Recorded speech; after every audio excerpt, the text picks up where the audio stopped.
10 tahun kuhabiskan keringat di negeri orang demi membangun istana untuk suami dan anak-anakku. Namun, saat pulang, hatiku hancur lebur melihat darah dagingku sendiri dijadikan babu di rumah megah itu oleh suami dan ibu mertuaku.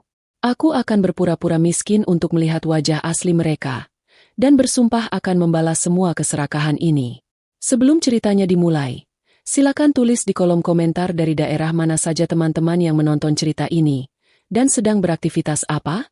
Nyapu, ngepel, atau rebahan? Yuk, kita simak ceritanya. Roda pesawat menyentuh landasan pacu Bandara Soekarno-Hatta, menimbulkan guncangan kecil yang membangunkan Sari dari lamunannya. Ia menarik napas panjang, menghirup udara lembab Jakarta yang sudah 10 tahun tidak ia rasakan secara langsung. Aroma khas tanah air ini bercampur dengan bau bahan bakar pesawat, menciptakan sensasi nostalgia yang begitu kuat hingga membuat matanya terasa panas. 10 tahun. Bukan waktu yang singkat. Itu adalah satu dekade penuh pengorbanan, keringat, air mata, dan rindu yang ditahan sekuat tenaga hingga terasa membatu di dalam dada. Sari menatap pantulan wajahnya di jendela pesawat yang kecil. Ada garis-garis halus di sekitar matanya yang dulu tidak ada. Kulitnya sedikit lebih gelap dan kasar akibat kerja keras tanpa henti di pabrik elektronik di Taiwan. Tangan yang kini memegang paspor itu tidak lagi sehalus tangan seorang ibu muda berusia 25 tahun yang dulu meninggalkan 2 balita yang masih merah. Tangan itu kini berotot, kapalan, dan menyimpan ribuan cerita tentang lembur hingga larut malam, tentang dimarahi mandor yang tidak sabaran, dan tentang menahan sakit demi menghemat biaya berobat. Namun, semua rasa lelah itu menguap seketika saat ia memikirkan tujuannya pulang. Senyum tipis terukir di bibirnya. Di dalam tas jinjingnya yang sederhana, tersimpan bukti kesuksesannya. Bukan hanya uang tunai yang ia bawa secukupnya untuk perjalanan, melainkan keyakinan bahwa ia telah berhasil mengubah nasib keluarganya. Selama 10 tahun ini, setiap bulan, tanpa pernah terlewat satu kali pun, Sari mengirimkan hampir 90% gajinya ke Indonesia. Uang itu, seperti yang selalu dilaporkan oleh suaminya, Bayu, digunakan untuk membeli sebidang tanah di pinggiran kota yang berkembang pesat, lalu perlahan-lahan membangun sebuah rumah impian di atasnya.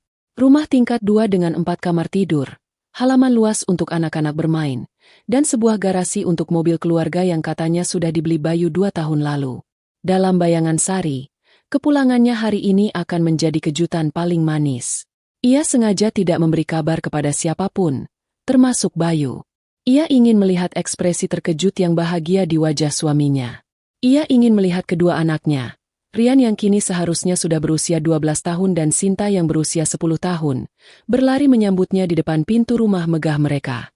Ia membayangkan Rian sudah tumbuh tinggi, mungkin sudah berseragam SMP, dan Sinta tumbuh menjadi gadis kecil yang cantik dengan rambut dikepang 2.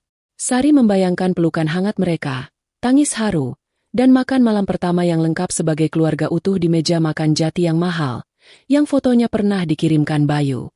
Setelah melewati proses imigrasi dan mengambil bagasi besarnya yang berisi oleh-oleh, bukan barang mewah, melainkan makanan ringan kesukaan anak-anak dan beberapa potong pakaian berkualitas bagus yang ia beli saat diskon besar di Taipei, Sari memesan taksi bandara. Ia menyebutkan alamat rumah barunya dengan rasa bangga yang membuncah di dada. Itu adalah alamat yang selama ini hanya ia tulis di atas kertas slip pengiriman uang. Sebuah lokasi yang hanya ia lihat lewat foto-foto buram yang dikirim Bayu lewat pesan singkat. Perjalanan dari bandara menuju lokasi rumahnya memakan waktu hampir 2 jam karena macet. Namun, Sari tidak merasa bosan sedikit pun. Matanya tak henti-hentinya memandang keluar jendela, mengamati perubahan kota Jakarta dan sekitarnya. Gedung-gedung baru bermunculan, jalan tol bertambah, namun kemacetan dan hiruk-pikuknya tetap sama. Jantungnya berdegup semakin kencang saat taksi mulai memasuki area perumahan tempat rumahnya berada. Ini adalah kawasan perumahan kelas menengah ke atas yang baru. Jalanannya lebar dan diaspal mulus, pohon-pohon palem kecil ditanam di sepanjang trotoar, dan deretan rumah-rumah berdesain minimalis modern berdiri dengan gagah. Sari merasakan kegugupan yang luar biasa. Apakah anak-anaknya akan mengenalinya? Apakah Bayu akan langsung memeluknya? Nomor berapa, Bu? Tanya sopir taksi, membuyarkan lamunan Sari. Nomor C15, Pak. Yang pagarnya hitam tinggi. Jawab Sari dengan suara sedikit bergetar. Ia mengenali ciri-ciri rumahnya dari foto terakhir yang dikirim Bayu 6 bulan lalu saat pagar itu baru dipasang. Taksi perlahan melambat. Sari mencondongkan tubuhnya ke depan. Matanya mencari-cari nomor rumah. Dan di sanalah ia melihatnya. Rumah itu. Istana kecil yang dibangun dari tetes keringatnya di negeri asing. Rumah itu terlihat lebih besar dan lebih megah daripada di foto. Temboknya berwarna abu-abu muda elegan dengan aksen batu alam di pilar terasnya. Sebuah pagar besi tempah hitam yang kokoh menjulang, memberikan kesan privat dan mewah. Namun, senyum yang tadinya merekah di bibir Sari perlahan memudar saat taksi berhenti tepat di depan pagar. Ada pemandangan yang tidak sesuai dengan skenario indah di kepalanya. Pintu gerbang yang besar itu sedikit terbuka. Di halaman carport yang luas dan berlantai keramik batu sikat, terparkir sebuah mobil sedan merah menyala yang terlihat sangat baru dan mahal. Itu bukan mobil keluarga jenis MPV seperti yang pernah diceritakan Bayu. Dan di samping mobil mewah itu, ada seorang anak laki-laki kurus, mengenakan kaos oblong yang sudah belel dan celana pendek dekil, sedang berjongkok sambil menggosok velg ban mobil dengan sikat. Sari menyipitkan matanya. Tubuh anak itu kecil dan ringkih. Kulitnya legam terbakar matahari. Ia tampak kelelahan. Keringat bercucuran di pelipisnya. Sari merasa familiar dengan postur tubuh anak itu, meskipun ia tidak bisa melihat wajahnya dengan jelas karena tertunduk. Tiba-tiba, seorang wanita muda keluar dari pintu samping rumah. Sari mengenali wanita itu, meskipun penampilannya jauh berbeda dari terakhir kali mereka bertemu 10 tahun lalu. Itu Siska, adik bungsu Bayu, iparnya. Dulu Siska hanya seorang remaja SMA yang manja dan sering meminta uang jajan pada Sari sebelum Sari berangkat ke Taiwan. Kini, Siska menjelma menjadi wanita muda yang modis. Ia mengenakan gaun pendek bermerek, rambutnya dicat pirang keemasan, dan di tangannya tergenggam sebuah ponsel pintar keluaran terbaru. Siska berjalan berkacak pinggang mendekati anak laki-laki yang sedang mencuci mobil itu. Suaranya yang melengking terdengar jelas bahkan sampai ke dalam taksi yang jendelanya tertutup rapat. "Heh, Rian, kamu ini niat kerja nggak sih? Itu di sela-sela velg masih kotor. Gosok yang bener. Kalau sampai ada baret sedikit aja di mobil kesayangan tante. Awas kamu ya, nggak ada jatah makan siang hari ini." Bentak Siska sambil menunjuk-nunjuk kepala anak itu dengan telunjuknya yang berkuku panjang dan bercat merah. Anak laki-laki itu, Rian, nama yang baru saja disebut Siska, hanya mengangguk lemah tanpa berani mengangkat wajahnya. "Iya, tante. Maaf," cicitnya pelan. Lalu kembali menggosok ban dengan gerakan yang lebih cepat, seolah takut akan pukulan. Dunia Sari terasa berhenti berputar. Napasnya tercekat di tenggorokan. "Rian? Itu Rian? Anak sulungnya?" Sari menatap nanar ke arah jam tangannya. Pukul 10 pagi hari Selasa. Seharusnya Rian berada di sekolah, duduk di bangku kelas 1 SMP, belajar matematika atau bahasa Indonesia. Kenapa dia ada di rumah, berpakaian seperti gembel, dan mencuci mobil mewah milik tantenya sambil dimaki-maki? Mana Bayu? Mana seragam sekolah Rian yang seharusnya dibeli dengan uang kiriman Sari? Mana kehidupan layak yang dijanjikan Bayu untuk anak-anak mereka? Sari merasakan dadanya sesak, seolah ada batu besar yang menghimpit paru-parunya. Ia membayar ongkos taksi dengan tangan gemetar, tidak mempedulikan sopir taksi yang bertanya apakah ia baik-baik saja karena wajahnya mendadak pucat pasi. Sari turun dari taksi, meninggalkan koper besarnya sementara di bagasi. Kakinya terasa berat saat melangkah mendekati pagar. Matanya tidak lepas dari sosok kecil Rian yang masih berjongkok. Air mata mulai menggenang di pelupuk mata Sari, bukan air mata bahagia, melainkan air mata yang lahir dari campuran rasa kaget, sakit hati, dan amarah yang mulai merambat naik. Rian, yang merasakan kehadiran seseorang di dekat pagar, sedikit menoleh. Saat mata anak itu bertemu dengan mata Sari, gerakan tangannya terhenti. Mata Rian yang cekung dan terlihat lelah itu membulat sempurna. Ada keraguan di sana, seolah ia sedang melihat hantu. "Bu, Bu Sari?" Gumam Rian nyaris tak terdengar. Ia tidak memanggil ibu, melainkan menyebut nama, seolah sosok di depannya adalah orang asing yang pernah ia kenal di masa lalu yang sangat jauh. Hati Sari seperti disayat sembilu mendengar panggilan itu.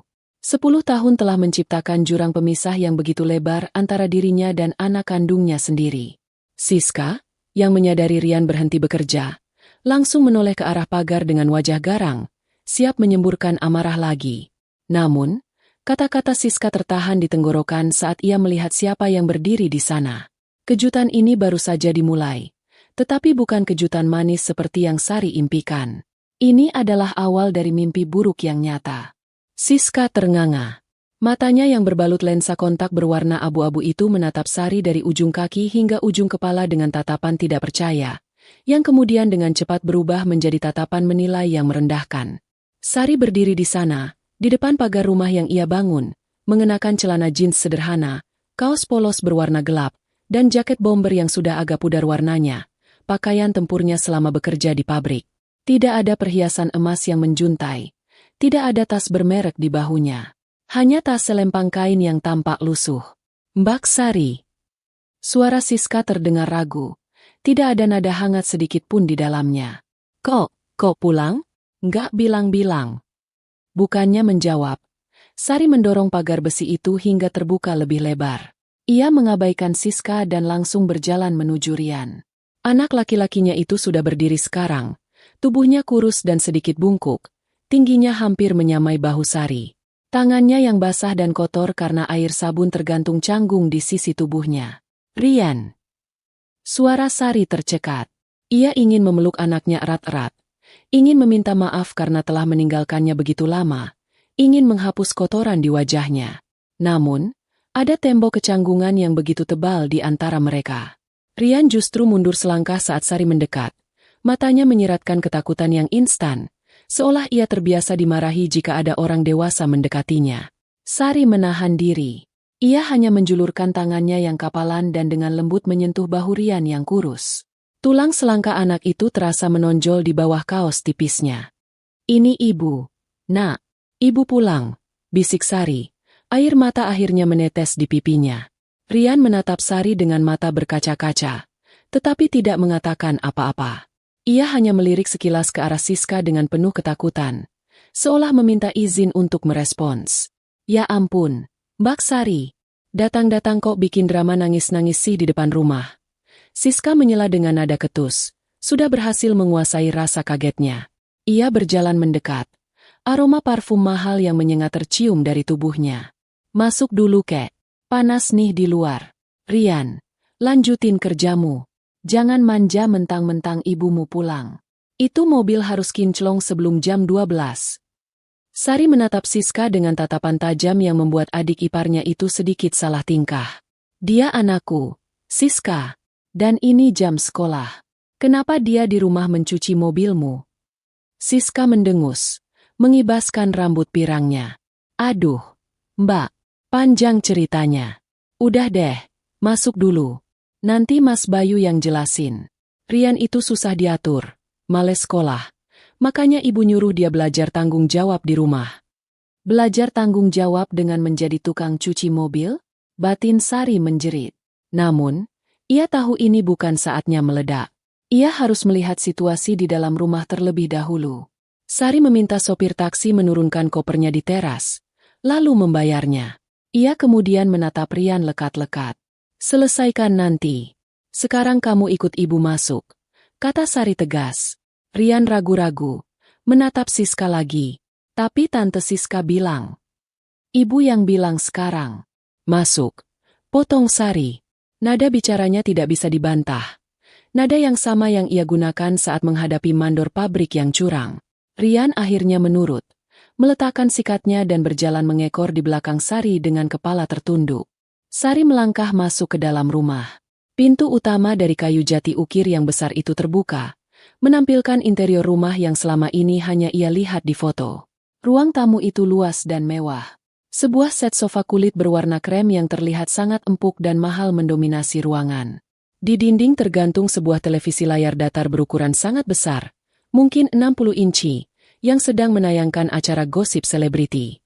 Lantainya marmer mengkilap, dan sebuah lampu gantung kristal yang indah menghiasi plafon yang tinggi. Semua persis seperti yang dilaporkan Bayu. Rumah ini memang istana. Di salah satu sofa, duduk seorang wanita parubaya yang badannya tampak semakin subur. Itu Bu Ratna, ibu mertua Sari. Ia sedang asyik menonton televisi sambil memakan camilan dari toples kaca. Di sebelahnya, duduk seorang gadis kecil yang kurus, rambutnya awut-awutan, sedang memijat kaki Bu Ratna yang bengkak. Sari mengenali gadis kecil itu dari matanya yang bulat. Sinta, anak bungsunya. Assalamualaikum, ucap Sari. Suaranya bergema di ruangan yang dingin karena AC itu. Bu Ratna menoleh dengan malas.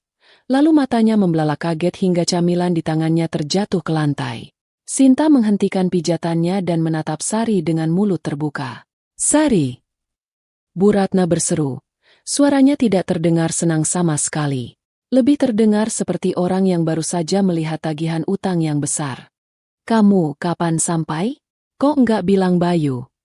Sari meletakkan tas selempangnya di atas meja tamu marmer. Ia melihat Sinta yang menatapnya dengan takut-takut. Sama seperti Rian tadi. Hati Sari kembali terasa nyeri. Baru sampai, Bu. Sengaja mau kasih kejutan. Jawab Sari datar. Ia menatap Sinta. Mencoba tersenyum.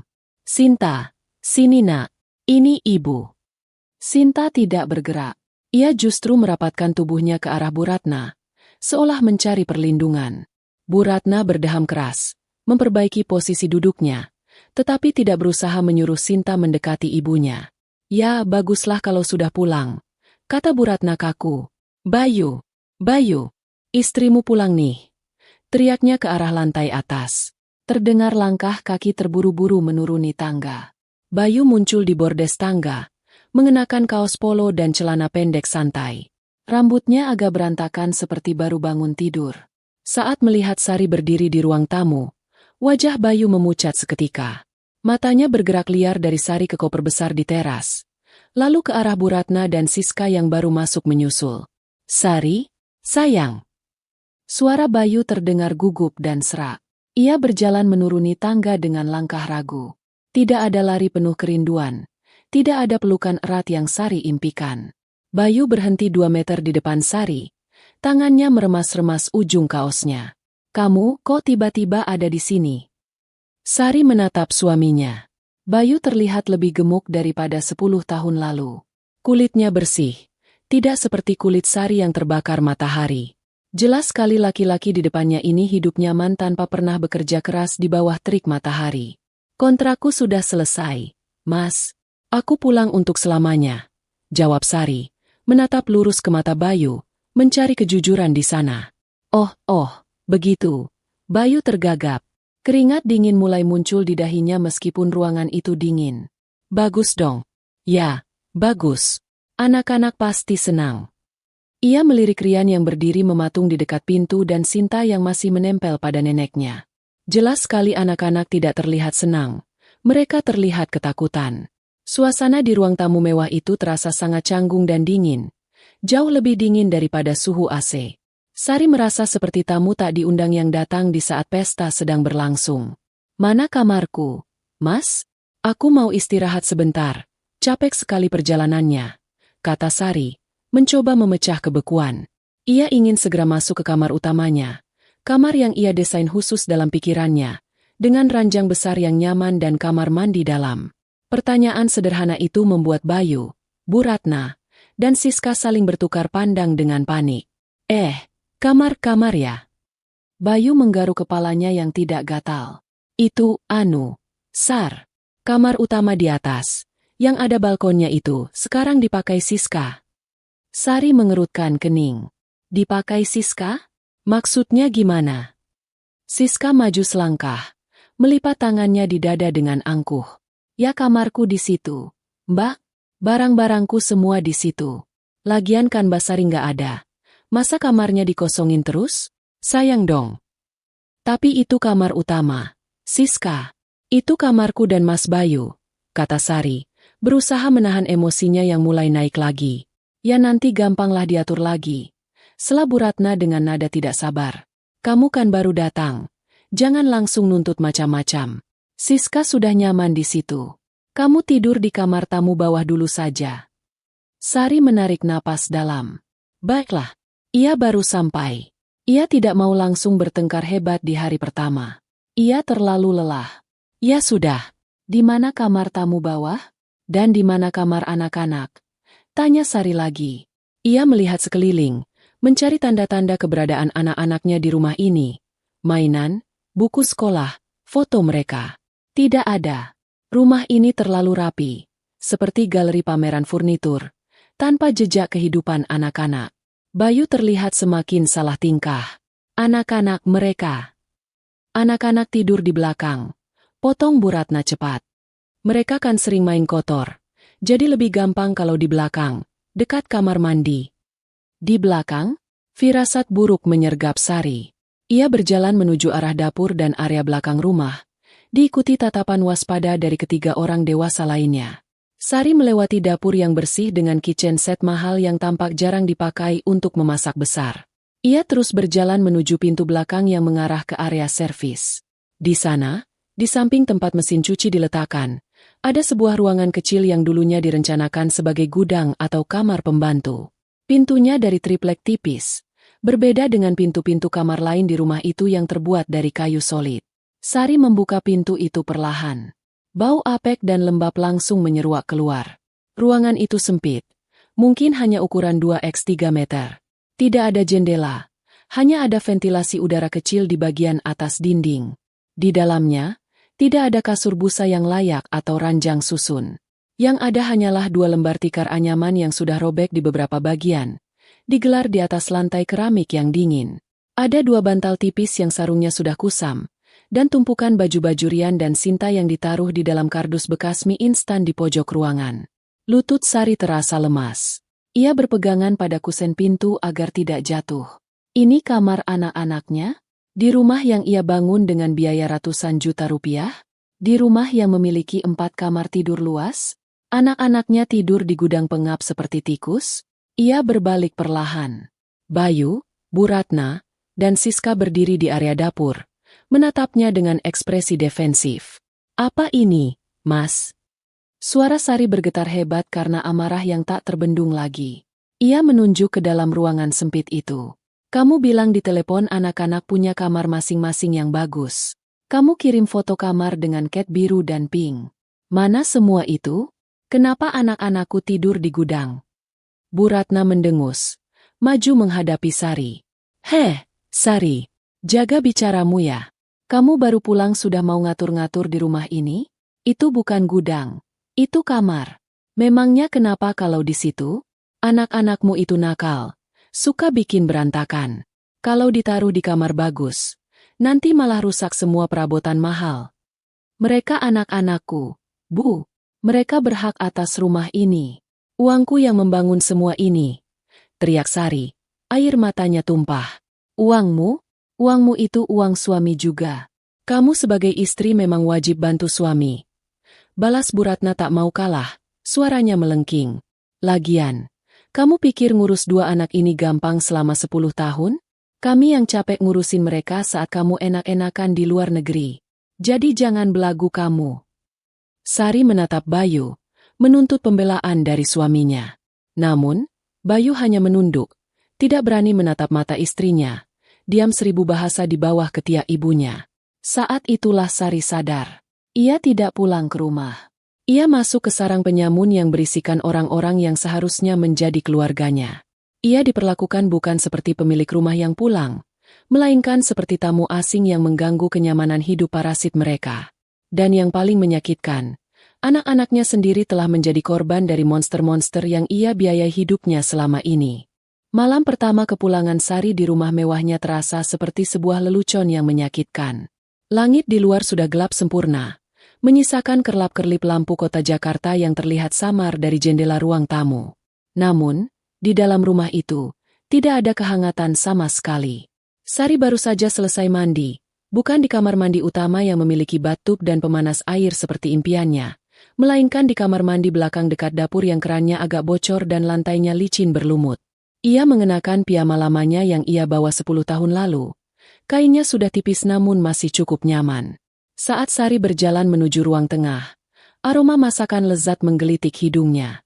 Ada bau daging panggang, keju meleleh, dan rempah-rempah yang menggugah selera. Perutnya berbunyi nyaring. Sejak mendarat tadi pagi, ia belum makan dengan layak karena terlalu syok dengan penyambutan yang ia terima. Ia membayangkan makan malam pertamanya akan menjadi momen rekonsiliasi, di mana Bayu akan meminta maaf atas kondisi kamar anak-anak dan mereka akan makan bersama sambil tertawa.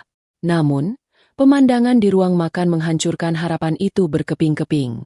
Di meja makan jati yang panjang dan mengkilap, meja yang dibeli dengan gaji bulan ke-40 Sari di Taiwan, Bayu, Bu Ratna, dan Siska sedang menikmati makan malam yang mewah.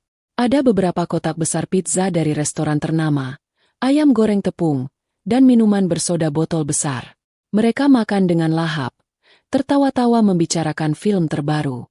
Sementara itu, di sudut dapur, duduk di tikar kecil dekat tempat beras, Rian dan Sinta sedang makan nasi putih dengan lauk telur dadar tipis yang dibagi dua dan kecap manis.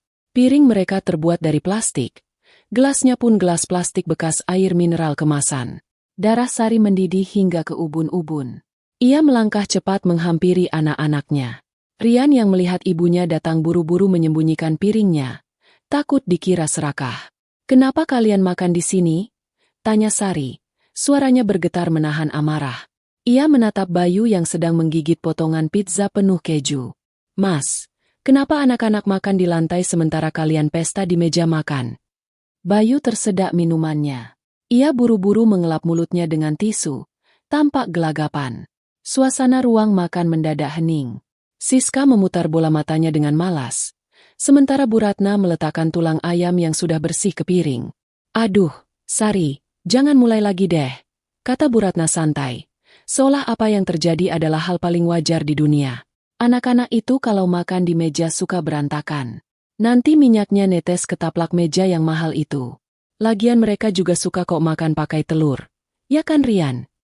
Rian hanya menunduk dalam-dalam, tidak berani menjawab. Sari tahu anaknya berbohong jika mengangguk. Mana ada anak yang memilih makan telur dadar tipis sementara orang tuanya makan pizza di depan matanya?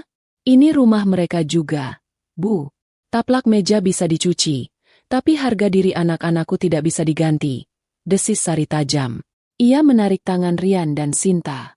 "Ayo, Nak, kita makan di meja." Siska membanting garpunya ke piring hingga menimbulkan bunyi berdenting yang nyaring. Mbak, sadar diri dong. Baru pulang sudah mau ngatur-ngatur. Kalau mereka makan di meja, nanti selera makan ibu hilang lihat muka mereka yang dekil." "Cukup," bentak Sari. Ia menatap tajam ke arah Bayu. "Mas, kamu suami dan ayah. Kamu tega melihat anakmu diperlakukan seperti pengemis di rumah bapaknya sendiri?" Bayu terlihat terjepit. Ia melirik ibunya yang melotot, lalu melirik Sari. Akhirnya, ia memilih jalan tengah yang pengecut. Sudah. Sar, duduklah. Kamu pasti lapar. Sini makan pizzanya. Masih ada 2 potong kok." Bayu tidak membela anak-anaknya. Ia justru mencoba menyuap Sari dengan sisa makanan. Hati Sari terasa dingin membeku. Ia sadar, tidak ada gunanya berdebat malam ini. Ia butuh strategi. Ia perlu tahu seberapa busuk sebenarnya hati orang-orang ini sebelum ia bertindak lebih jauh. Sari mengambil kursi di sebelah Bayu, namun ia tidak menyentuh makanan itu. Ia membiarkan Rian dan Sinta kembali ke kamar belakang karena anak-anak itu terlihat sangat ketakutan jika dipaksa duduk di meja makan bersama nenek sihir dan tante jahat mereka. "Sar," Bayu memulai pembicaraan. Nadanya tiba-tiba berubah manis, sangat kontras dengan sikap dinginnya tadi siang. Ia menuangkan minuman bersoda ke gelas kaca untuk Sari. "Kamu, kelihatan capek banget ya. Pasti kerja keras banget di sana." Sari menatap suaminya datar. "Ya, begitulah, Mas." Ngomong-ngomong, Bu Ratna tiba-tiba ikut bicara. Badannya condong ke depan dengan mata berbinar-binar. "Kamu pulang mendadak begini. Pasti bawa bekal, banyak kan? Maksud ibu, pesangon atau tabungan gitu. Soalnya kan kamu kerja 10 tahun. Pasti numpuk dong duitnya." Siska juga langsung menaruh ponselnya dan menatap Sari dengan antusias. "Iya, Mbak. Kebetulan banget nih. iPhone aku yang ini layarnya udah agak retak dikit. Malu kalau dibawa nongkrong. Terus mobilku juga udah waktunya servis besar.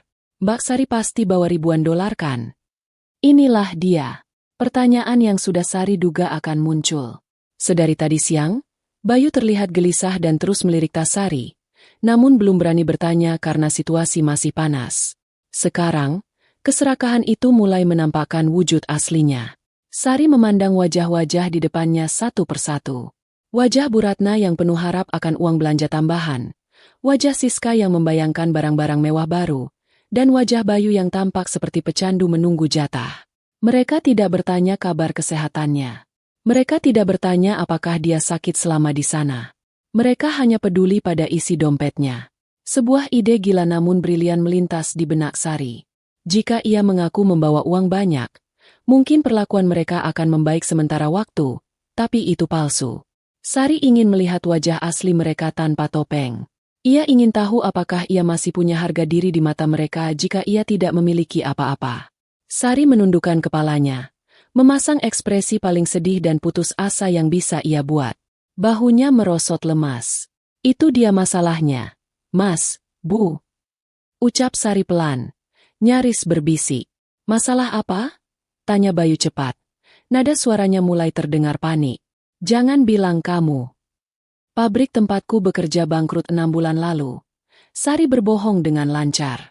Cerita-cerita tentang TKI yang kurang beruntung yang sering ia dengar dari teman-temannya kini ia jadikan senjatanya sendiri. Aku sebenarnya ditahan di penampungan imigrasi selama beberapa bulan karena izin kerjaku bermasalah setelah pabrik tutup. Semua tabunganku habis untuk bayar denda dan pengacara di sana supaya aku bisa pulang dan tidak dipenjara. Keheningan yang mencekam melanda ruang makan itu. Senyum di wajah Bu Ratna lenyap seketika, digantikan oleh ekspresi horor.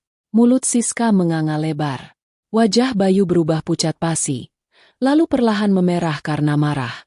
Maksud kamu pulang gak bawa uang? Tanya Bayu dengan suara tertahan, matanya melotot tak percaya. Sari menggeleng lemah, lalu mengeluarkan dompet lusuhnya. Ia membuka dompet itu dan menunjukkan isinya. Hanya ada beberapa lembar uang ratusan ribu rupiah, sisa penukaran uang di bandara tadi. Cuma ini sisanya, Mas. Sekitar 500 ribu. Aku bahkan harus pinjam uang teman untuk beli tiket pesawat pulang. Aku berharap bisa mulai usaha kecil-kecilan di sini sama kamu. Kan kamu bilang tabungan kita di sini juga ada. Apa? Bu Ratna menggebrak meja dengan keras hingga piring-piring bergetar. Jangan bercanda kamu. Sari, 10 tahun. 10 tahun kamu jadi sapi perah di sana. Masa pulang cuma bawa badan dan baju kotor? Kamu gila ya? Aku nggak bercanda, Bu. Musibah siapa yang tahu? Jawab Sari. Dalam hati ia tersenyum miris melihat reaksi mereka yang begitu jujur. Terus buat apa kamu pulang kalau nggak bawa duit? Siska berteriak. Nada suaranya melengking tinggi. Hilang sudah panggilan, Mbak, yang tadi sempat ia ucapkan. Makan di sini itu mahal. Listrik rumah ini mahal. AC nyala terus. Air boros. Kalau kamu cuma nambah beban, mendingan kamu nggak usah pulang. Sari menatap suaminya, menunggu pembelaan. Mas Bayu? Bayu memijat pelipisnya dengan kasar. Ia tampak sangat frustrasi, seperti orang yang baru saja kalah judi besar, yang belakangan Sari tahu memang itulah kenyataannya. Bayu menatap Sari dengan tatapan jijik, seolah Sari adalah penyakit menular. Sari, kamu itu, aduh, bodoh banget sih jadi orang. Umpat Bayu kasar.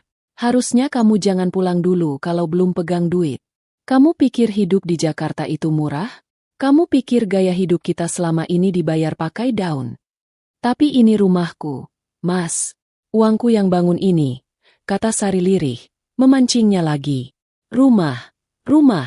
Itu masa lalu. Potong Bu Ratna berapi-api. Sekarang, karena kamu nggak punya uang, kamu nggak punya hak ngatur-ngatur di sini. Jangan harap kamu bisa leha-leha kayak nyonya besar ya. Kamu harus tahu diri. Bu Ratna berdiri, mengambil piring pizza yang masih tersisa, lalu membawanya menjauh dari jangkauan Sari. Nggak ada pizza buat orang yang nggak berguna. Makan sana nasi sisa kemarin di dapur. Siska mendengus sinis, berdiri sambil membawa gelas minumannya. Sumpah, bikin bad mood banget. Kirain bakal dapat tas baru. Tahunya malah dapat benalu baru. Awas ya kalau kamu minta duit ke Mas Bayu buat beli pembalut atau sabun. Beli sendiri. Satu persatu mereka meninggalkan meja makan, meninggalkan Sari sendirian di sana. Bayu adalah yang terakhir pergi. Ia menatap Sari sejenak, tapi tidak ada rasa kasihan di matanya. Hanya kekecewaan yang mendalam karena sumber uangnya telah kering. Tidur di kamar belakang sama anak-anak, kata Bayu dingin sebelum beranjak pergi. Kamar tamu mau dipakai teman Siska besok lusa. Kamu nggak pantas tidur di kamar bagus kalau kantongmu kosong. Sari duduk terpaku di kursi makan yang mewah itu. Hatinya terasa remuk redam. Namun di balik puing-puing hatinya, sebuah tekad baja mulai terbentuk. Air matanya sudah kering. Ia tidak menangis lagi. Sandiwara, bangkrut, ini sukses besar. Ia telah melihat wajah asli mereka. Mereka bukan keluarga. Mereka adalah lintah darat yang berwujud manusia. Sari mengepalkan tangannya di bawah meja. Kuku-kukunya menancap ke telapak tangan hingga terasa sakit. Tapi rasa sakit itu membuatnya tetap sadar. Baiklah, bisik Sari pada ruangan yang kosong itu. Kalian ingin menganggapku miskin dan tidak berguna? Akan kutunjukkan bagaimana rasanya kehilangan segalanya. Nikmatilah hari-hari terakhir kemewahan kalian. Malam itu, Sari tidur di lantai beralaskan tikar tipis di gudang belakang, memeluk Rian dan Sinta yang tertidur pulas dalam pelukannya. Di tengah bau apek dan suara nyamuk, Sari bersumpah demi Tuhan, ia tidak akan membiarkan satu sen pun uangnya dinikmati lagi oleh para parasit itu. Perang baru saja dimulai. Cahaya matahari pagi belum sepenuhnya muncul ketika Sari merasakan tendangan pelan di kakinya. Ia tersentak bangun dari tidur yang tidak nyenyak. Punggungnya terasa sakit karena tidur di lantai keras hanya beralaskan tikar tipis. Saat membuka mata, ia melihat Bu Ratna berdiri menjulang di atasnya, mengenakan daster batik yang mewah dan memegang segelas kopi panas. Bangun, heh, mentang-mentang gak kerja kamu mau tidur sampai siang. Bentak Bu Ratna. Suaranya cempreng memecah kesunyian pagi. Sari melirik jam dinding kecil yang tergantung miring di dinding gudang. Pukul 4.30 pagi. Rian dan Sinta masih tertidur pulas di sampingnya, bergerak gelisah karena suara nenek mereka. Sari buru-buru bangun dan memberi isyarat agar Bu Ratna memelankan suaranya. Tidak ingin anak-anaknya terbangun sepagi ini. Ada apa, Bu? Ini masih subuh. Bisik Sari sambil merapikan rambutnya yang kusut. Pembantu baru saja ibu pecat kemarin karena kerjanya lambat. Berhubung kamu sekarang pengangguran dan cuma numpang makan di sini, mulai hari ini kamu yang pegang semua kerjaan rumah, kata Bu Ratna tanpa basa-basi. Ia melemparkan sebuah kain lap kotor ke wajah Sari. Mulai dari ngepel lantai 1 dan 2 sampai kinclong. Ingat, marmer itu mahal. Jangan pakai pembersih sembarangan. Terus cuci baju-baju Siska dan Bayu. Jangan pakai mesin cuci buat baju-baju mahal mereka. Harus kucek tangan. Sari menangkap kain lap itu. Aroma penghinaan begitu kuat tercium. Di rumah yang ia bangun dengan keringat darahnya sendiri, kini ia diperintahkan menjadi babu. Namun, Sari teringat rencananya. Ia harus bermain peran dengan sempurna. Jika ia melawan sekarang secara frontal tanpa persiapan, ia bisa diusir keluar dan dipisahkan dari anak-anaknya sebelum ia sempat mengamankan aset-asetnya. Baik, Bu. Jawab Sari singkat. Oh iya, satu lagi. Tambah Bu Ratna sambil menyeruput kopinya. Masak sarapan yang enak. Bayu suka nasi goreng seafood. Siska mau roti bakar dan smoothie. Ibu mau bubur ayam. Jangan sampai telat. Jam 6 harus sudah siap di meja. Setelah memberikan titah layaknya ratu kepada budaknya, Bu Ratna melenggang pergi, meninggalkan Sari yang mengepalkan tangan menahan emosi. Sari menatap kedua anaknya yang masih tidur. Demi mereka, batinnya. Demi mereka, ia akan menelan semua penghinaan ini untuk sementara waktu. Sari memulai harinya dengan bekerja seperti kuda. Ia menyapu dan mengepel lantai marmer yang luasnya ratusan meter persegi itu. Setiap sudut rumah ini mengingatkannya pada setiap lembur yang ia ambil di Taiwan. Dulu, ia membayangkan akan menyapu lantai ini dengan hati riang sebagai pemilik rumah. Kini, ia menyapunya sebagai pelayan yang tidak digaji. Saat sedang berlutut mengelap kaki-kaki kursi di ruang tamu, Siska turun dari lantai atas dengan pakaian olahraga ketat. Ia baru bangun tidur. Wajahnya masih bengkak tapi sudah penuh dengan kesombongan. Ia sengaja berjalan melewati bagian lantai yang baru saja Sari pel, meninggalkan jejak sepatu kotor. UPS, kata Siska sambil terkikik mengejek. Kurang bersih tuh ngepelnya. Mbak, masih licin. Ulangin lagi ya. Nanti kalau aku kepleset gimana? Aset berharga nih badan aku. Sari menarik napas panjang, menahan keinginan untuk melempar ember air pel ke wajah iparnya itu. Iya, Siska. Nanti dibersihkan lagi. Jawabnya datar. Pukul 7 pagi. Meja makan sudah penuh dengan hidangan pesanan mereka. Sari memasak dengan bahan seadanya yang ia temukan di kulkas. Bayu turun dengan wajah masam. Matanya merah seperti kurang tidur. Ia duduk tanpa menyapa Sari. Langsung menyendok nasi goreng. Kurang garam, komentar Bayu pedas setelah suapan pertama.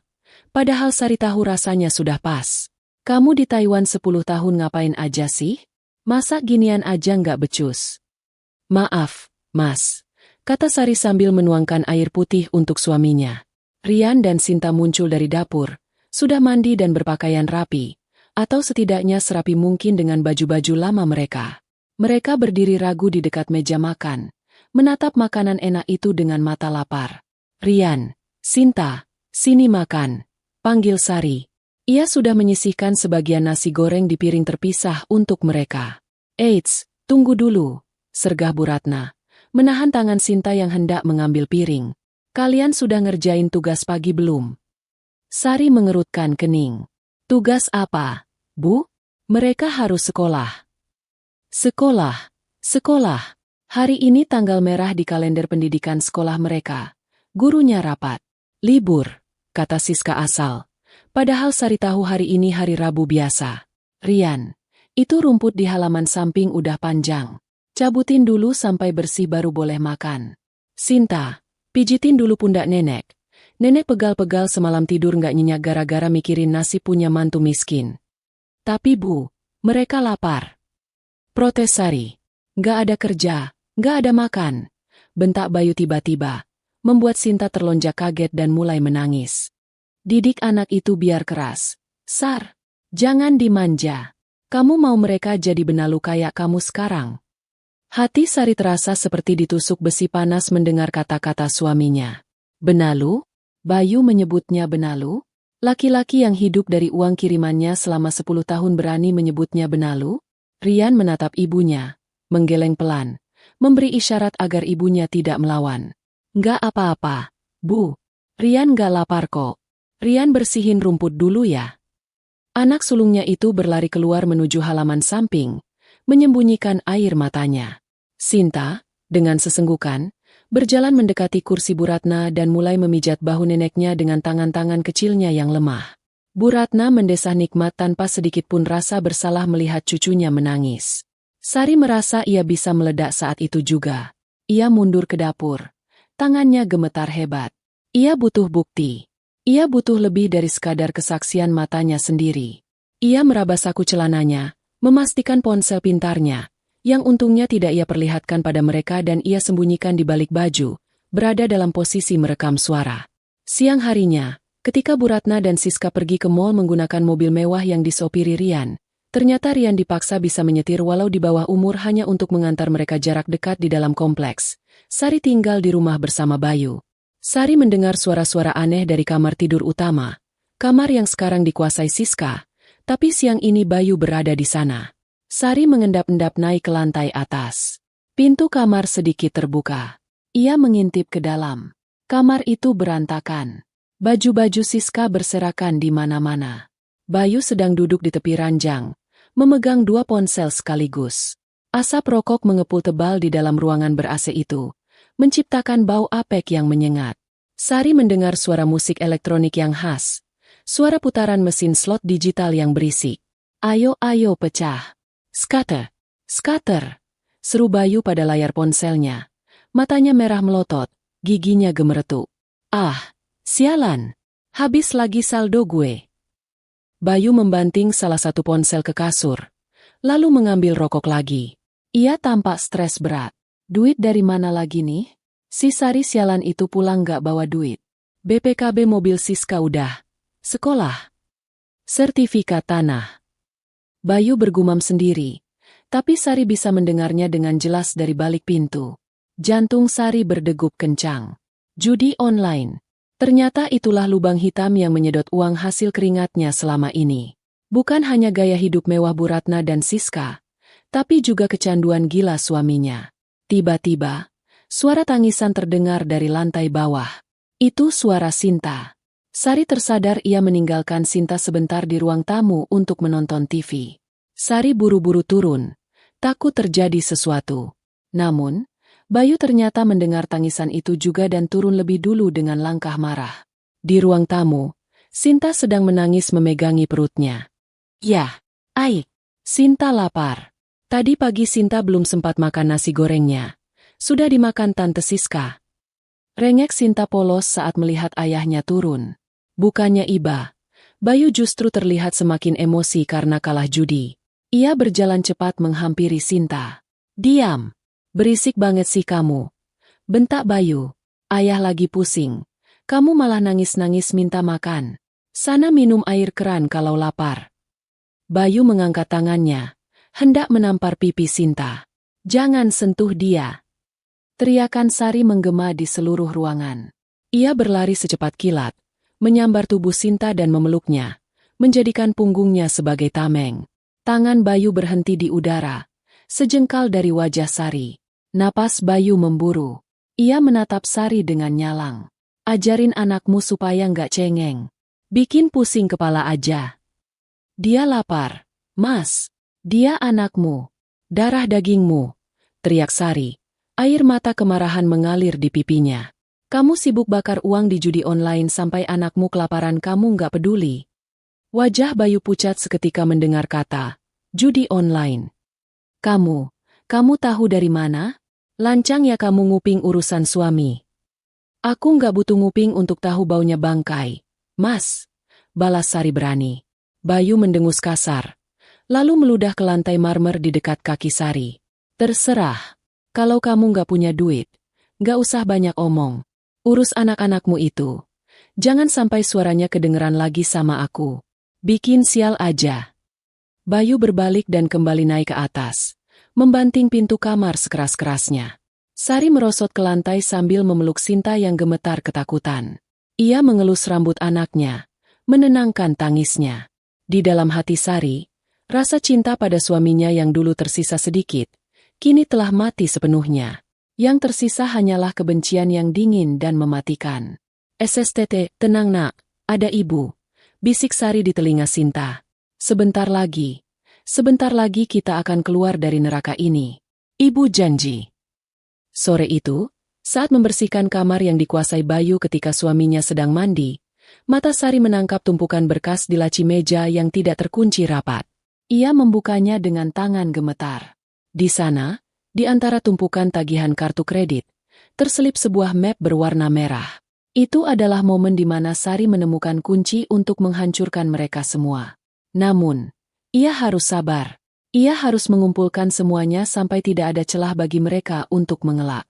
Perlakuan hamba sahaya ini akan ia bayar lunas, tunai, dan menyakitkan. Sari berdiri kaku di tengah kamar tidur yang dulu seharusnya menjadi miliknya. Di tangannya, sebuah map berwarna merah menyala terasa panas, seolah membakar kulit telapak tangannya.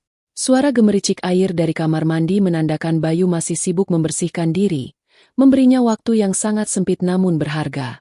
Jantung Sari berpacu cepat, bukan karena takut ketahuan, melainkan karena adrenalin pemburu yang baru saja menemukan jejak mangsanya. Perlahan, dengan jari yang sedikit gemetar, Sari membuka map tersebut. Bau kertas tua dan tinta stempel menyeruak. Lembar pertama yang ia lihat membuat napasnya tercekat. Itu adalah surat perjanjian utang piutang.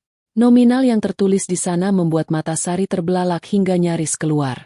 500 juta rupiah. Bayu meminjam uang sebanyak itu dari seseorang bernama Bos Edi. Nama yang terdengar seperti rentenir atau bandar judi, dengan jaminan sertifikat rumah ini. Sari membalik halaman berikutnya. Fotokopi sertifikat hak milik, SHM. Di sana, tertulis jelas nama pemilik, Bayu Pratama. Darah Sari mendidih. Selama 10 tahun, setiap kali Sari mengirim uang untuk cicilan tanah dan bangunan, Bayu selalu meyakinkannya bahwa sertifikat akan diurus atas nama Sari atau setidaknya nama mereka berdua. Birokrasinya ribet kalau pakai namamu karena kamu di luar negeri. Sar, pakai namaku dulu biar cepat. Nanti kita balik nama. Begitu alasan klasik Bayu dulu di telepon.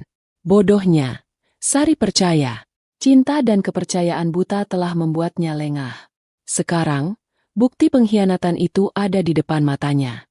Rumah yang dibangun dari tetes keringatnya, dari malam-malam tanpa tidur di pabrik Taiwan, kini secara hukum diklaim milik Bayu seorang dan sedang dipertaruhkan di meja judi. Sari menutup map itu sejenak, mengatur napas agar tidak meledak marah. Belum cukup sampai di situ. Ia melihat ponsel Bayu tergeletak di atas nakas, di samping bungkus rokok yang sudah kosong. Ponsel itu sedang diisi dayanya. Layarnya menyala sebentar menampilkan notifikasi pesan masuk. Sari mendekat. Ia tahu Bayu orang yang ceroboh. Dulu, Bayu selalu menggunakan tanggal lahir Sari sebagai kata sandi untuk segala hal. Namun, setelah 10 tahun dan perlakuan dingin ini, Sari ragu. Ia mencoba menekan tombol daya. Layar menyala, meminta pola kunci. Sari mencoba pola huruf Z, pola standar yang sering dipakai orang malas. Gagal. Ia mencoba lagi. Kali ini membentuk huruf L. Terbuka. Betapa mudahnya. Bayu bahkan tidak merasa perlu mengamankan ponselnya dengan rumit. Mungkin karena ia menganggap Sari, istrinya yang kampungan dan gaptek, tidak akan berani menyentuh barang pribadinya. Sari segera membuka aplikasi pesan instan berwarna hijau. Di daftar obrolan paling atas, ada nama kontak yang disematkan dengan emotikon hati merah, My Future. Jari Sari menekan nama itu. Deretan percakapan panjang terpampang di layar. Sari menggulir layar ke atas, membaca pesan-pesan yang dikirimkan beberapa hari sebelum kepulangannya hingga hari ini. Setiap kalimat yang ia baca bagaikan tusukan belati ke jantungnya. Namun anehnya, tidak ada air mata yang keluar. Rasa sakit itu telah berubah menjadi rasa jijik yang murni. 10 Mei, 2 hari sebelum Sari pulang. Bayu. Sabar ya, Yang. Si sapi perah itu lusa pulang. Aku harus akting jadi suami baik dulu biar dia nggak curiga. My Future. Ih, males banget sih kamu harus tidur sama dia. Ingat ya. Jangan diapa-apain. Aku jijik kalau kamu bekas dia.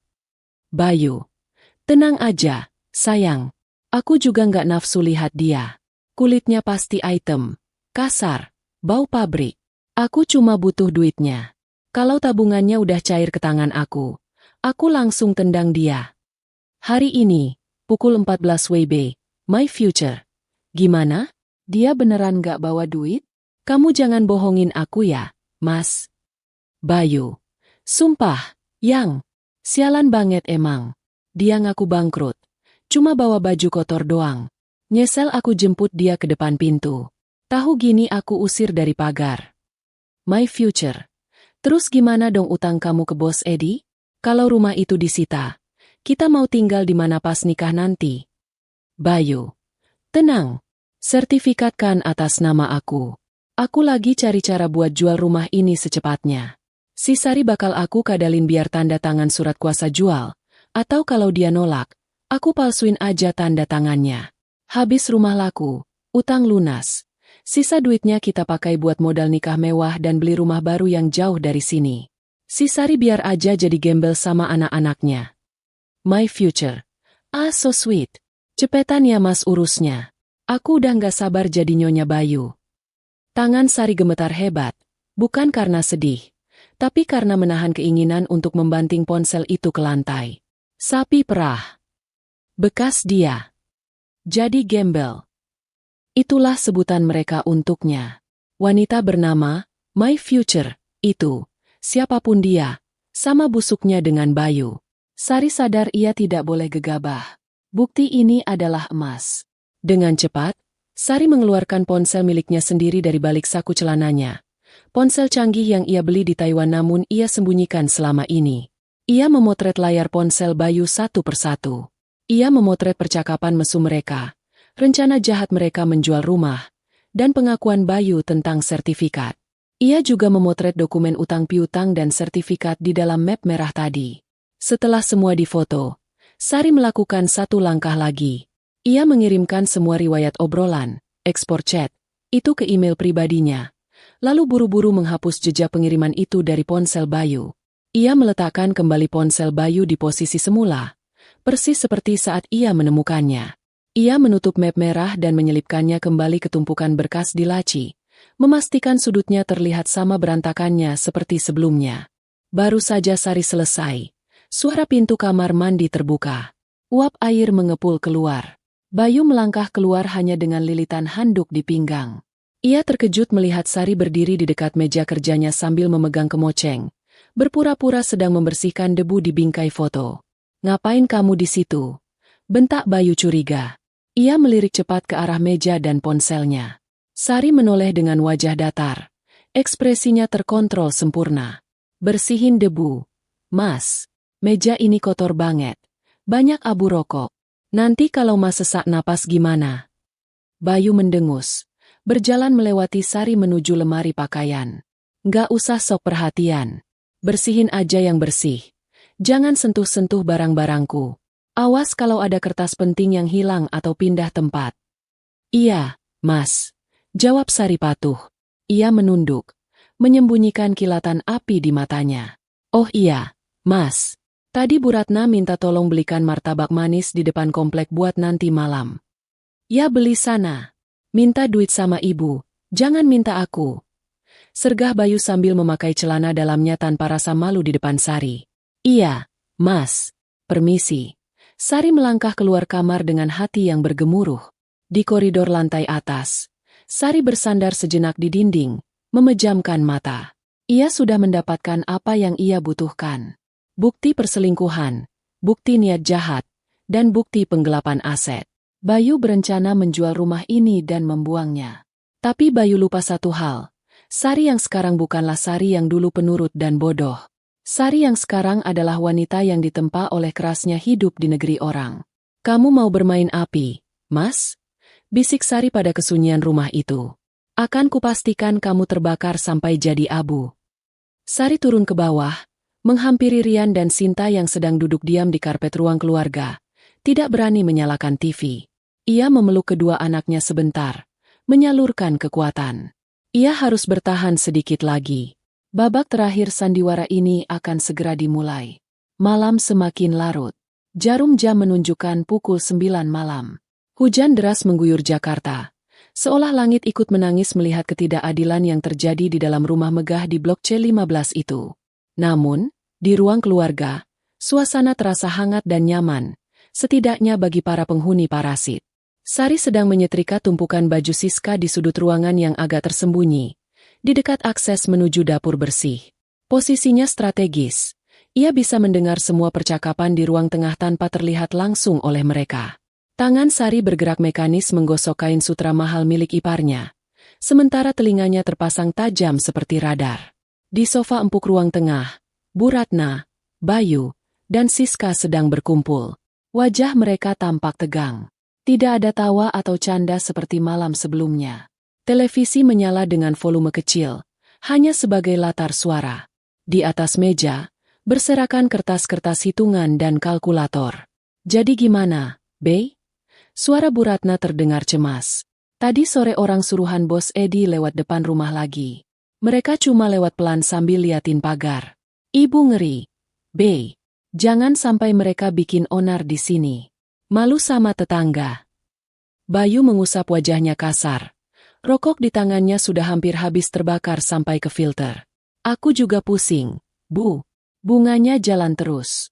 Kalau minggu ini nggak ada setoran minimal 50 juta, mereka bakal sita mobil Siska dulu sebagai peringatan. "Apa?" Siska memekik histeris. "Enak aja.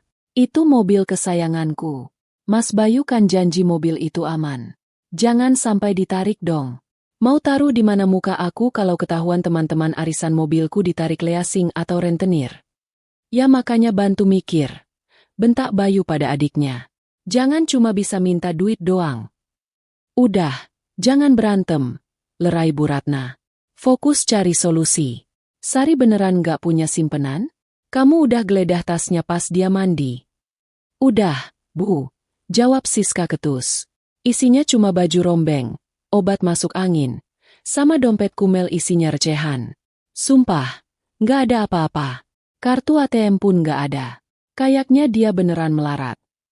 Sari tersenyum tipis di balik meja setrika. Tentu saja mereka tidak menemukan apa-apa. Kartu ATM prioritas, buku tabungan, Dan dokumen penting lainnya sudah ia jahit rapi di dalam lapisan ganda jaket tebal yang ia gantung di gudang belakang. Tempat yang terlalu kotor dan bau untuk disentuh oleh tangan-tangan manja Siska. Berarti satu-satunya jalan cuma jual rumah ini, kata Bayu dengan nada final. Jantung Sari berdegup kencang. Ia menghentikan gerakan setrikanya sejenak, menahan napas agar tidak menimbulkan suara.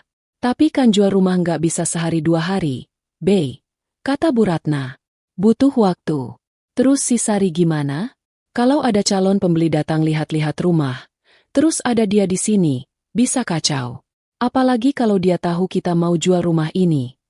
Bayu mematikan rokoknya di asbak dengan tekanan kuat. Itu dia masalahnya. Kita harus singkirin dia dulu. Keberadaan dia di sini bawa sial. Sejak dia pulang, hawanya panas terus. Rezeki seret. Setuju banget. Sambar Siska. Usir aja dia, Mas.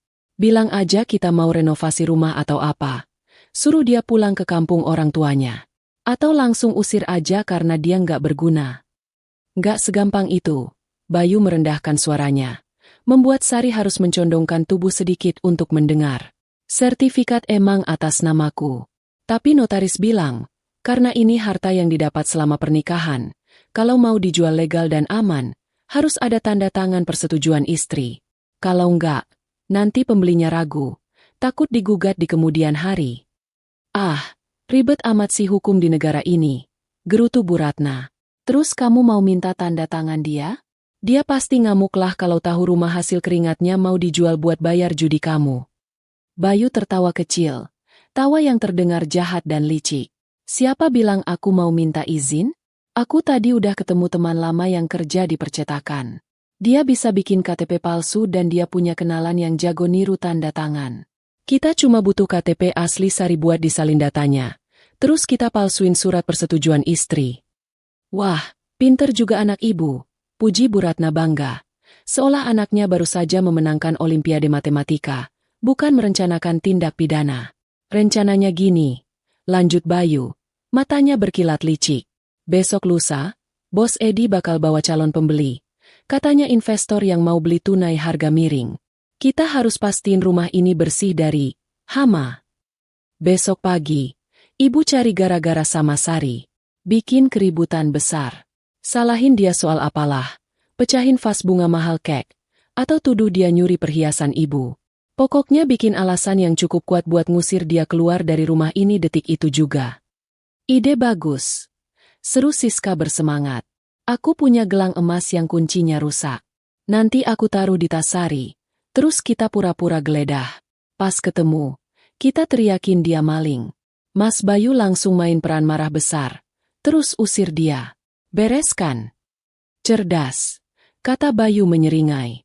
Begitu dia diusir, kita bebas. Tanda tangan dipalsuin. Rumah dijual. Utang lunas. Sisa duitnya kita bagi-bagi. Kita pindah ke apartemen sementara, terus hidup tenang tanpa gangguan si gembel itu dan anak-anaknya. Tunggu, sela Bu Ratna. Anak-anak gimana? Rian sama Sinta.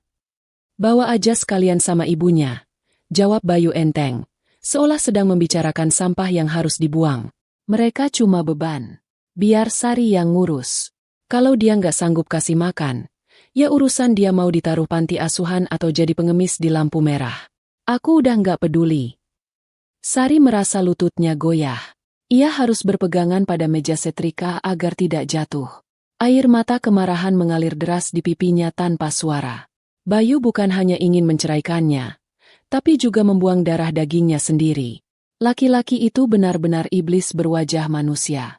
Mereka merencanakan skenario fitnah pencurian untuk mengusirnya, memalsukan tanda tangannya, dan merampas satu-satunya tempat bernaung bagi anak-anaknya. Sudah cukup ia mendengar. Sari pelan-pelan meletakkan setrika, mematikan saklarnya, dan menyelinap mundur ke arah dapur kotor, lalu masuk ke gudang belakang. Di dalam kamar sempit itu, Rian dan Sinta sudah tertidur lelap. Sari menatap wajah polos mereka dengan hati yang hancur sekaligus membara. Ia mengambil ponselnya lagi. Rekaman suara percakapan tadi sudah tersimpan aman. Durasi 20 menit yang berisi konspirasi kejahatan yang sempurna untuk menyeret mereka semua ke balik jeruji besi. Sari duduk di sudut ruangan, mengetik pesan kepada seseorang. Bukan kepada keluarganya di kampung, melainkan kepada Pak Haris, pengacara senior yang pernah membantunya mengurus masalah sengketa lahan pabrik di Taiwan dulu, dan kini sudah membuka praktik di Jakarta. Sari sudah menghubunginya sejak masih di Taiwan untuk berkonsultasi tentang perlindungan aset, dan firasatnya ternyata benar. Sari, Pak Haris, malam. Maaf mengganggu. Rencana mereka sudah jelas. Mereka mau memalsukan tanda tangan saya dan menjual rumah lusa. Besok mereka berencana memfitnah saya mencuri untuk mengusir saya. Saya butuh bantuan Bapak secepatnya. Tak lama, balasan masuk. Pak Haris. Malam, Bu Sari. Saya sudah siapkan berkas-berkas yang Ibu minta kemarin. Bukti kepemilikan asli dan riwayat transfer dana sudah saya legalisir. Mengenai rencana mereka memalsukan tanda tangan, itu pidana berat. Ibu tenang saja. Jangan terpancing emosi besok. Biarkan mereka memainkan dramanya. Kita akan lakukan serangan balik tepat saat transaksi itu terjadi. Lusa jam berapa mereka akan transaksi? Sari, kata suaminya, lusa siang calon pembeli datang. Pak Haris. Baik, saya akan koordinasi dengan rekan di kepolisian. Kita akan tangkap basah mereka. Bertahanlah 1 hari lagi, Bu. Demi hak anak-anak Ibu. Sari meletakkan ponselnya di dada. Rasa takutnya hilang. Rasa sedihnya menguap. Yang tersisa hanyalah dinginnya tekad seorang ibu yang akan melindungi anak-anaknya dengan segala cara. Besok, ia akan membiarkan dirinya dituduh, dihina, dan diusir. Ia akan keluar dari rumah ini dengan kepala tertunduk, hanya untuk kembali lusa dengan kepala tegak sebagai pemenang. Tidur yang nyenyak, nak. Bisik Sari sambil mencium kening Rian dan Sinta. Ini malam terakhir kita tidur di lantai dingin ini. Lusa, kalian akan tidur di kamar raja dan ratu, dan para penjahat itu akan tidur di lantai penjara yang dingin. Di luar, guntur menggelegar, seolah menjadi gong pembuka perang yang sesungguhnya. Sari menutup matanya, menyusun skenario serangan baliknya sendiri dalam diam. Suasana di ruang tamu rumah mewah Blok C15 itu terasa begitu tegang dan mencekam. Kontras dengan cuaca di luar yang cerah terik. Waktu menunjukkan pukul 1 siang. Di meja tamu marmer yang dingin, terhampar berbagai macam dokumen penting. Di satu sisi meja, duduk Bayu, Bu Ratna, dan Siska dengan wajah yang berusaha terlihat tenang namun menyiratkan kegelisahan yang mendalam. Keringat dingin sebesar biji jagung terlihat mengalir di pelipis Bayu, meskipun pendingin ruangan sudah dipasang pada suhu terendah. Di sisi lain meja, duduk seorang pria bertubuh gempal dengan kemeja batik yang kancingnya hampir lepas karena perutnya yang buncit. Itu adalah Bos Edi, sang rentenir, diapit oleh 2 orang pengawal berbadan kekar yang mengenakan pakaian safari hitam. Di samping Bos Edi, seorang notaris parubaya dengan kacamata tebal tampak sibuk memeriksa berkas-berkas dengan tangan yang sedikit gemetar. Hari ini adalah hari eksekusi rencana jahat mereka. Pagi tadi, drama pengusiran Sari telah berjalan sukses sesuai skenario. Siska berteriak histeris mengaku kehilangan gelang emas berliannya. Dan, secara ajaib, gelang itu ditemukan di dalam tas kusam milik Sari. Tanpa memberi kesempatan Sari membela diri, Bayu mengamuk hebat, memaki istrinya sebagai maling tidak tahu diri, dan menyeret Sari serta kedua anaknya keluar dari pagar rumah. Sari pergi dengan air mata bercucuran, sebuah akting perpisahan yang sempurna, sambil membawa koper dan menggandeng Rian serta Sinta, meninggalkan rumah itu di bawah tatapan sinis tetangga yang termakan fitnah Bu Ratna. Kini, tanpa hama, di rumah, Bayu merasa bebas untuk melakukan transaksi haram ini. Jadi, ini sertifikat aslinya ya, Pak Bayu? Tanya notaris itu, suaranya serak. Ia memegang sertifikat hak milik, SHM, berwarna hijau yang disodorkan Bayu. Asli, Pak. 100% asli atas nama saya, jawab Bayu cepat. Matanya melirik Bos Edi yang sedang menghisap cerutu. Bagaimana harga yang kita sepakati? Bos? 3 miliar tunai, dipotong utang saya 500 juta dan bunga. Jadi saya terima bersih sekitar 2,2 miliar, kan? Bos Edi tertawa menggelegar. Suara tawanya memenuhi ruangan dan membuat Siska merinding. Tenang saja, Bayu. Uangnya sudah siap di koper itu. Asal surat-surat beres. Detik ini juga duit cair. Tapi ingat, surat persetujuan istri dan KTP istrimu mana? Itu syarat mutlak. Bayu tersenyum licik. Ia mengeluarkan sebuah map biru dari bawah meja. Beres. Bos. Ini fotokopi KTP istri saya dan surat pernyataan persetujuan jual yang sudah ditandatangani di atas materai.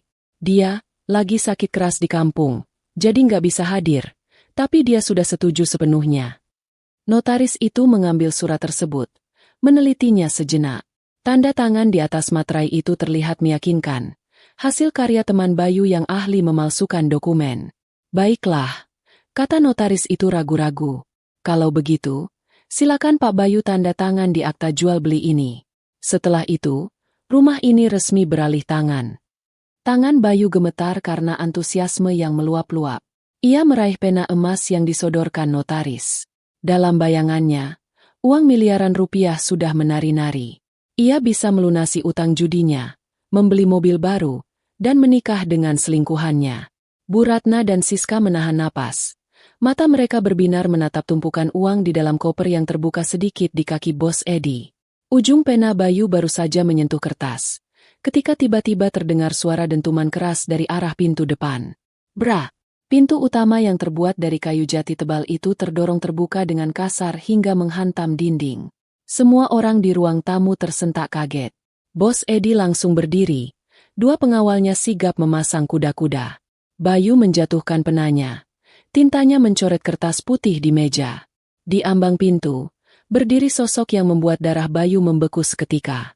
Itu Sari. Tapi itu bukan Sari yang tadi pagi ia usir. Bukan Sari yang memakai kaos lusuh dan sandal jepit. Sari yang berdiri di sana mengenakan setelan blazer putih gading yang pas di badan, membalut tubuhnya dengan elegan dan berwibawa. Rambutnya yang biasanya diikat asal-asalan kini tergerai rapi, berkilau sehat, membingkai wajahnya yang dipulas make-up tipis namun tegas. Di kakinya, sepatu hak tinggi stiletto berwarna hitam mengkilap membuatnya tampak menjulang tinggi. Aura yang memancar darinya begitu kuat, menindas keberanian siapapun yang melihatnya. Dan Sari tidak datang sendirian. Di sebelah kanannya, berdiri seorang pria parubaya berjas rapi dengan kacamata dan tas kerja kulit. Pak Haris, pengacara kondang yang wajahnya sering muncul di berita televisi. Di belakang mereka, 4 orang petugas kepolisian berseragam lengkap dengan senjata laras panjang berdiri tegap, siap menerima perintah. Jangan berani-berani tanda tangan di kertas itu, Bayu. Suara Sari terdengar tenang, namun dingin dan tajam seperti silet, membelah keheningan ruangan. Sari. Bu Ratna tergagap. Wajahnya pucat pasi seperti mayat. Kak, kamu kok bisa? Siska ternganga lebar. Matanya hampir keluar melihat penampilan iparnya yang berubah 180 derajat dalam hitungan jam. Mbak Sari. Sari melangkah masuk. Bunyi ketukan hak sepatunya di lantai marmer terdengar berirama. Tok tok tok. Seperti hitungan mundur menuju kiamat bagi keluarga itu. Ia berjalan lurus menuju meja, mengabaikan tatapan garang para pengawal Bos Edi. Siapa kalian? Berani-beraninya masuk ke sini, bentak Bos Edi, meski ada sedikit nada gentar melihat polisi di belakang Sari. Pak Haris maju selangkah, mengangkat tangannya. Selamat siang. Saya Haris Nasution, kuasa hukum dari Ibu Sari, pemilik sah dari dana pembelian aset rumah ini. Kami datang untuk menghentikan transaksi ilegal dan melaporkan tindak pidana penipuan serta pemalsuan dokumen yang sedang berlangsung. Penipuan. Bos Edi menoleh tajam ke arah Bayu. Apa maksudnya ini, Bayu? Bayu berdiri dengan kaki gemetar. Bohong. Jangan percaya dia, Bos. Dia cuma istri gila yang tadi pagi saya usir karena nyuri. Rumah ini atas nama saya. Sertifikatnya ada di sini. Bayu menunjuk sertifikat di meja dengan panik. Sari tersenyum miring. Ia sampai di depan meja, menatap Bayu lekat-lekat. Tatapan yang penuh dengan rasa kasihan sekaligus jijik. Tanpa kata, Sari membuka tas kerjanya yang elegan, mengeluarkan sebuah dokumen tebal berstempel notaris dan meletakkannya di atas meja, tepat di sebelah sertifikat yang dipegang Bayu. Benar, sertifikat itu atas namamu, Mas. Karena kebodohanku dulu yang terlalu percaya padamu, kata Sari lantang. Tapi, kamu lupa satu hal. Sebelum aku berangkat ke Taiwan 10 tahun lalu, dan setiap kali aku mengirim uang dalam jumlah besar untuk pembangunan rumah ini, Aku selalu membuat akta perjanjian nomine dan pengakuan utang yang sah secara hukum lewat notaris di sini, yang menyatakan bahwa segala aset yang dibeli dengan uang kirimanku adalah milikku sepenuhnya, dan namamu di sertifikat hanyalah sebagai peminjam nama. Pak Haris membuka dokumen itu, memperlihatkan tanda tangan Bayu 10 tahun lalu, tanda tangan yang Bayu berikan dengan asal-asalan karena saat itu ia hanya berpikir tentang uang yang akan cair. Berdasarkan dokumen ini, sambung Pak Haris tegas, menatap notaris suruhan Bos Edi yang kini berkeringat dingin. Klien saya, Ibu Sari, adalah pemilik manfaat yang sah. Dan saudara Bayu Pratama tidak berhak menjual, menggadaikan, atau memindah tangankan aset ini tanpa persetujuan tertulis yang asli dari Ibu Sari. Sari mengambil surat persetujuan jual yang ada di meja. Surat palsu yang dibuat Bayu. Ia mengangkatnya tinggi-tinggi. Dan ini? Tanda tangan siapa ini, Mas? Tanda tanganku. Sari merobek kertas itu menjadi 2 bagian di depan wajah Bayu. Pak Polisi, panggil Sari tegas. Tangkap mereka atas tuduhan pemalsuan dokumen negara, percobaan penipuan, dan penggelapan aset. Komandan polisi memberi isyarat. 2 petugas langsung bergerak maju, memborgol tangan Bayu yang masih mematung karena syok. Tunggu, ini salah paham. Teriak Bayu saat besi dingin borgol menyentuh kulitnya. Sari, sayang, dengerin aku dulu. Aku bisa jelasin. Ini semua ide ibu. Ide Siska. Aku dipaksa. Kok nyalahin ibu? Jerit Bu Ratna histeris saat seorang polisi wanita mendekatinya. Kamu yang mau jual rumah buat bayar judi. Pak Polisi, saya nggak tahu apa-apa. Saya cuma orang tua. Ibu juga ikut serta dalam persekongkolan jahat ini, dan menikmati hasil kejahatan, kata Pak Haris dingin. Kami punya rekaman percakapan kalian semalam yang merencanakan pemalsuan ini dan rencana fitnah pencurian terhadap klien saya. Mendengar kata, rekaman, lutut Siska lemas. Ia merosot ke lantai, menangis meraung-raung. Mbak Sari, ampun Mbak. Siska hilaf. Siska nggak mau dipenjara. Siska masih muda. Bos Edi yang menyadari situasinya sudah kacau balau, buru-buru membereskan kopernya. Wah, kalau sengketa begini saya mundur. Urusan kalian selesaikan sendiri. Tapi ingat Bayu, utang 500 juta tetap berjalan. Kalau kamu masuk penjara, saya sita ginjal kamu. Ancam Bos Edi sebelum bergegas keluar dari rumah itu diikuti pengawalnya, tidak mau berurusan dengan polisi. Kini, tinggal keluarga itu yang tersisa. Bayu, Bu Ratna, dan Siska yang pucat pasi dan ketakutan, berhadapan dengan Sari yang berdiri tegak bak Dewi Pembalasan. Sari menatap suaminya yang sudah tidak berdaya dalam cengkeraman polisi. 10 tahun, Mas, bisik Sari. Suaranya bergetar menahan emosi yang akhirnya tumpah. 10 tahun aku banting tulang, menahan lapar, menahan rindu, dimaki mandor, tidur di asrama sempit semua demi kamu. Demi anak-anak kita. Dan ini balasanmu? Kamu jadikan anak-anakku babu? Kamu selingkuh? Kamu mau jual istana mereka? Sari, maafin aku hilaf. Bayu menangis. Air mata buayanya tumpah.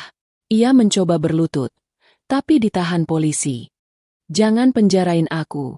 Sar, kita mulai lagi dari awal. Aku janji bakal berubah. Terlambat. Potong Sari dingin. Hukum tetap berjalan. Bawa mereka, Pak.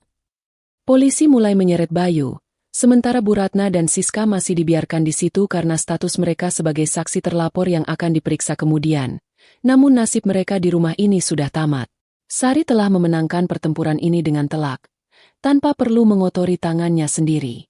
Suara sirine mobil polisi yang membawa Bayu perlahan menjauh, membelah keheningan siang di perumahan elit itu.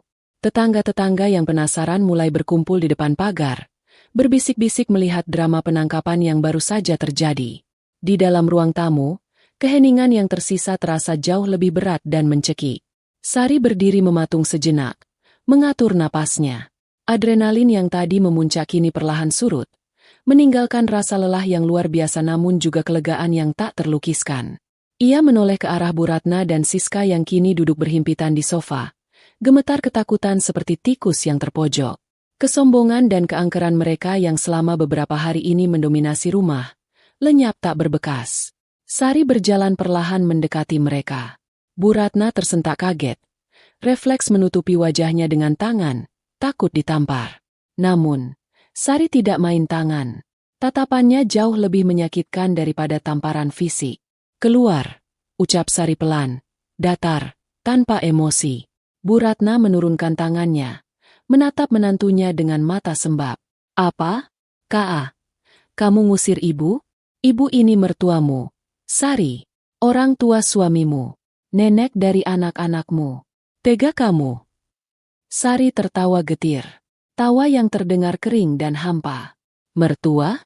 Nenek? Nenek macam apa yang membiarkan cucunya tidur di gudang pengap sementara dia tidur di kasur empuk? Nenek macam apa yang membiarkan cucunya kelaparan sementara dia makan pizza? Di mana hati nurani ibu saat anak-anakku memijat kaki ibu seperti budak? Itu kan mendidik. Kilah Bu Ratna lemah. Masih mencoba membela diri. Cukup, bentak Sari, membuat Siska terlonjak. Jangan sebut kata mendidik dari mulut kotor ibu. Sekarang, detik ini juga, kalian keluar dari rumahku. Tapi Mbak, kita mau tinggal di mana? Siska mulai merengek. Air matanya membasahi pipi yang bedaknya sudah luntur. Mas Bayu kan ditahan. Rekeningnya pasti dibekukan. Kita nggak punya uang pegangan. Mobilku juga BPKB-nya digadaikan Mas Bayu. Tolonglah, Mbak kasih kita waktu seminggu atau 3 hari. Sari menatap adik iparnya itu dengan tatapan tajam. Waktu. Kalian memberiku waktu saat mengusirku tadi pagi? Kalian memberiku kesempatan membela diri saat menuduhku mencuri? Kalian membuangku seperti sampah. Sekarang, rasakan apa yang aku rasakan. Sari menunjuk ke arah pintu yang terbuka lebar. Keluar. Bawa baju yang melekat di badan kalian saja. Semua barang di rumah ini, tas mewah, baju branded, perhiasan, yang dibeli pakai uang kirimanku, tetap di sini. Itu aset sitaan untuk ganti rugi uang anak-anakku yang kalian makan. Kamu gila. Itu barang-barangku, teriak Siska histeris. Mencoba lari ke arah tangga untuk mengambil barang-barangnya di kamar. Namun, 2 orang petugas keamanan perumahan yang dipanggil oleh Pak Haris sudah berdiri di sana, menghalangi jalan. Maaf, Mbak. Sesuai instruksi pemilik rumah yang sah, kalian harus segera meninggalkan properti ini, kata satpam itu tegas. Sari, kamu durhaka. Kamu akan kualat. Bu Ratna menjerit-jerit sambil diseret pelan oleh satpam keluar. Tuhan gak tidur. Sari, kamu jahat sama orang tua. Benar, Bu. Tuhan tidak tidur, jawab Sari tenang, mengikuti mereka sampai ke teras. Makanya Tuhan menunjukkan wajah asli kalian padaku tepat waktu. Anggap saja ini karma instan. Di halaman depan, Sari melihat Rian dan Sinta berdiri di dekat gerbang bersama seorang asisten Pak Haris yang tadi menjaga mereka. Anak-anak itu melihat semuanya. Mereka melihat ayah mereka dibawa polisi, dan kini melihat nenek serta tante mereka diusir. Ada ketakutan di mata mereka, tapi juga ada harapan. Sari mempercepat langkahnya, melewati Bu Ratna dan Siska yang kini berdiri terlunta-lunta di trotoar luar pagar, menjadi tontonan warga. Sari tidak menoleh lagi pada mereka. Baginya, mereka sudah mati. Sari menghampiri anak-anaknya, berlutut, dan memeluk mereka erat-erat. Ibu! Rian berbisik, memeluk leher Sari kuat-kuat. Kita nggak jadi pergi. Sari menggeleng, air matanya menetes di bahu anaknya. Nggak, sayang, kita nggak akan pergi kemana-mana. Ini rumah kita, rumah Rian, rumah Sinta, dan rumah ibu. Mulai sekarang, tidak ada lagi yang boleh menyakiti kalian. Sinta menghapus air mata ibunya dengan tangan kecilnya. Ayah jahat ya, Bu? Ayah dibawa polisi karena jahat sama ibu. Sari menatap mata Sinta dalam-dalam. Ia tidak ingin menanamkan dendam, tapi ia juga tidak ingin membohongi anaknya. Ayah melakukan kesalahan besar, Nak, dan setiap orang yang berbuat salah harus bertanggung jawab. Sekarang, kita doakan saja ayah sadar. Sari bangkit berdiri, menggandeng kedua tangan malaikat kecilnya. Ia menatap rumah megah di depannya. Bangunan itu masih sama, tapi auranya kini berbeda. Awan gelap yang menggelayut seolah telah sirna. Ayo masuk, ajak Sari. Malam ini, kalian tidur di kamar utama. Kalian boleh loncat-loncat di kasur empuk, boleh makan pizza sepuasnya, boleh nonton TV sampai malam. Kalian adalah raja dan ratu di istana ini. Beneran, Bu? Mata Sinta berbinar tak percaya. Beneran. Dan besok. Sari tersenyum. Senyum tulus pertamanya sejak menginjakkan kaki di Jakarta. Besok ibu akan panggil tukang. Kita cat ulang rumah ini. Kita buang semua barang-barang jelek itu. Kita ganti dengan yang baru, yang lebih cerah, seperti masa depan kalian. Epilog. 3 bulan kemudian. Rumah di Blok C15 itu kini tampak berbeda. Cat abu-abu yang suram telah diganti dengan warna krem cerah yang hangat. Taman depan yang dulu gersang kini penuh dengan bunga-bunga warna-warni yang dirawat langsung oleh Sari dan anak-anaknya. Di dalam rumah,